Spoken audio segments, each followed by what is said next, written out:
caso, mi criterio era el interés general de España y tenía la fortuna de tener un grupo de personas en las cuales podía pensar quién podía representar primero ese interés general de España. Ocurrían varias cosas. Primero, había mucha gente que no pensaba que yo iba a respetar mi palabra. Por usted, por ejemplo, ¿no? Usted formaba parte de una gran mayoría. Lo segundo era que había personas que no querían que le respetaran. Y lo tercero, había personas que no compartían el criterio, ¿no? Podían tener otras ideas, ¿no? Sinceramente no. Es decir, si yo hubiese podido quedarme y no me quedé. Por lo tanto, cualquier interpretación que se hacía o que alguno podía haber hecho, o todavía alguno hace, ¿no? Es decir, usted lo que quería es retirarse para seguir mandando, ¿no? Pero si hubiese querido seguir mandando, pues me hubiese quedado. Y además, si hubiese dicho que me quedaba, pues yo creo que una mayoría de mi partido pues hubiese estado bastante de acuerdo. Pero es que no quería. Quería hacer lo que he explicado que era mejor para el país, ¿no? Y por lo tanto no tengo ninguna melancolía, ¿no?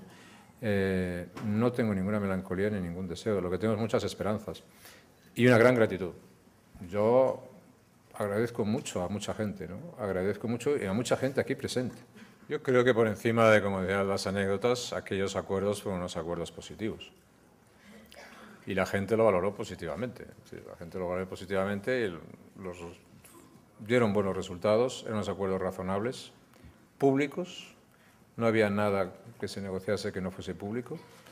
En la negociación participaron Rodrigo Rato, llevó la negociación, Mariano Rajoy también participó en partes de esa negociación, y era totalmente público, totalmente transparente, no teníamos nada que ocultar, eran unos pactos razonables en función de la situación política, y la verdad es que a los 4 años de gobierno la gente valoró lo que se había hecho y nos dio la mayoría, ¿no? Por lo tanto, muy mal no lo haríamos. Le decía que, uno, España no se va a romper, y no se va a romper.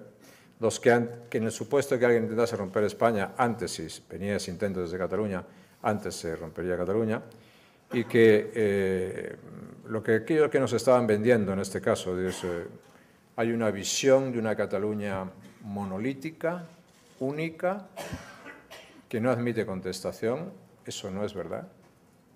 Segundo lugar, hay un soberanismo monolítico, único, tampoco es verdad. Tercer lugar, la fragmentación política en Cataluña como consecuencia de estas elecciones es la mayor que existe en cualquier comunidad autónoma de España. No me gustan los análisis triunfalistas, ¿no? Evidentemente hay gente que se ha llevado un fracaso muy grande en estas elecciones, ¿no? Pero todo el mundo tiene que sacar lecciones. Y uno de los que tienen que sacar lecciones, llamémosle, es el nacionalismo, ¿no? Los nacionalistas, en líneas generales, son malos gobernantes. Y cuando intentan gobernar los territorios que dicen que son suyos, como si fuera estrictamente de su propiedad, normalmente organizan grandes líos y generan grandes problemas. Perdona, así sucedió ya hace pocos años, hace algunos años, le pasó lo mismo al PNV.